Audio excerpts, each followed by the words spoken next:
Hey guys, all right, so today we are going to be continue running floor, but first off we're going to be just processing through some lumber down here. I've really got to get this lumber either upstairs or leaning up against the wall down here.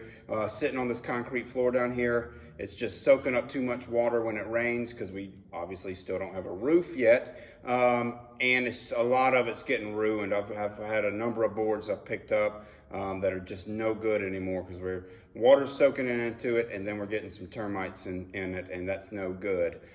So you got to process through some of this lumber, get it upstairs, try to keep it dry so we don't lose it, get the lumber off the truck, get upstairs, start running floor. And that's what we're doing today. I hope you guys enjoyed the video. I'm going to check in with y'all. The last couple videos I didn't get to check in and do my wrap up thing because my pad went dead, my camera went dead. So hopefully today that won't happen, and I'll get to check in with y'all at the end of the day, show you what we got done, explain some things on why we're doing things the way we're doing it, and maybe things will start making a little bit more sense to people, and we'll see, y'all can really see the progress that we're making, because we are making really good progress. I know I'm getting down on myself because I'm feeling a little bit behind on the building side of it, but we are keeping up with it and making some good progress. So enough of my jaw flapping, no time to loaf, let's get to work. All right guys, so I got that lumber unloaded. I also went through, I don't know if y'all remember, I had a stack of 2x6 by 12s that were sitting right here.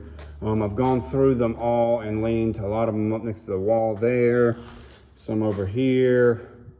What had happened was, obviously there had been moisture, rain coming in, flooding this place, and the termites had actually come up through a crack in the concrete right there and gotten into that lumber. We lost a number of boards here. I've got a number stacked up over there that are questionable if I can salvage anything out of them. Good many of them were still good at the top. So stinks.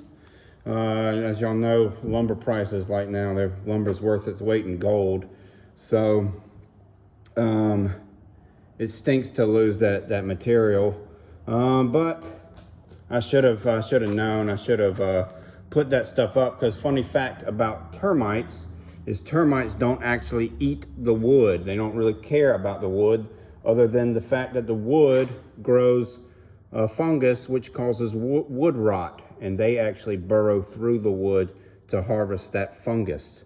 So if you have termite damage on your house, you have another problem, and that problem is excess moisture in your timbers, in your house. So you need to take care of the excess moisture before you go and call the termite sprayer. You know, by leaning those up against the wall, the termites, that board will dry out, and they won't want to go in it anymore to harvest the wood rot. And also, I've cut off their path to the nest, which is down there somewhere. So those workers will become quite disoriented and probably just die on their own. They won't really have a reason to work. So anyways, enough jaw flapping. Let's run some floor.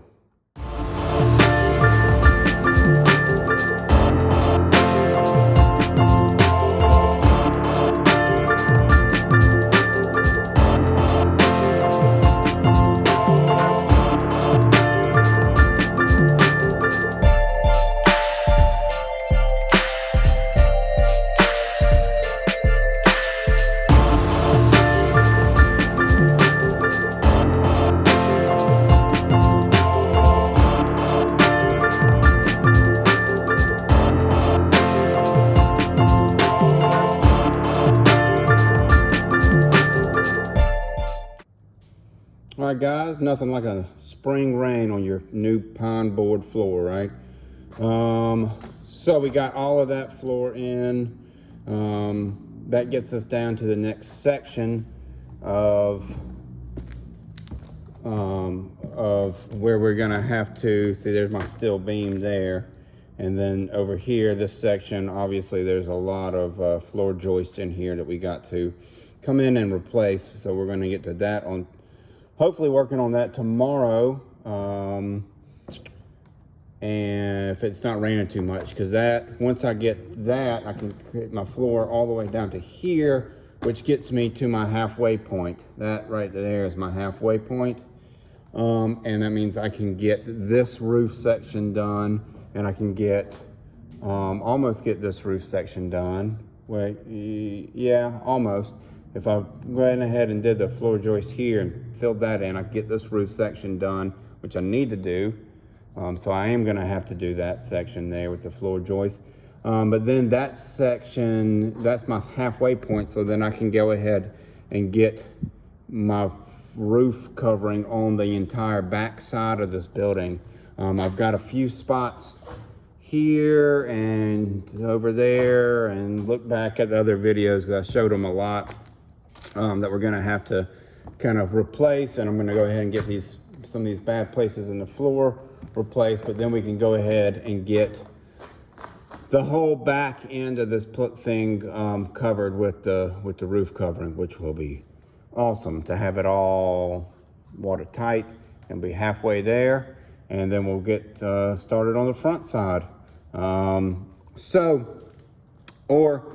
if it's raining tomorrow and we can't do that, we may come in here. You can see I've been sweeping up and cleaning up in here because we have this OSB down, and we're going back with that oak floor over it, the oak beams that we cut over that. So, all right, guys. So that's what we got done today.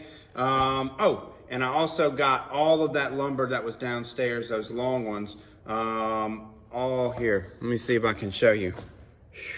There you go. That's all the lumber for the roof. I saw the big long timbers for the roof. I had to get them up from down there because, again, they were getting wet and ruined. We didn't get termites in those, the termites in those so bad.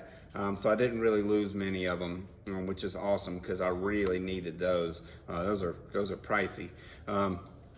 Although I you know, anyways. So why am I using pine board on the roofs and on the floor here? Well, for a couple of reasons. One, it's readily available to me. I own my own mill, and I have a lot of trees on my property that at this point really need to come down because they're all starting to get beetles in them. So I need to get them down and get them cut and use them before they just before the beetles kill them and they're not useful to anybody. So right now they're starting to get beetles in them. I just got to get them down and get them cut and milled, and I can use them here.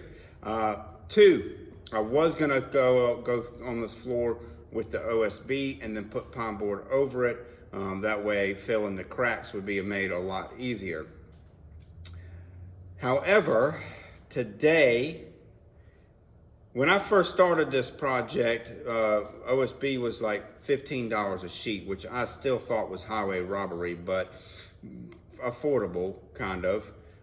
Today, the price of a sheet of 7/16 OSB is sitting at $45 a sheet.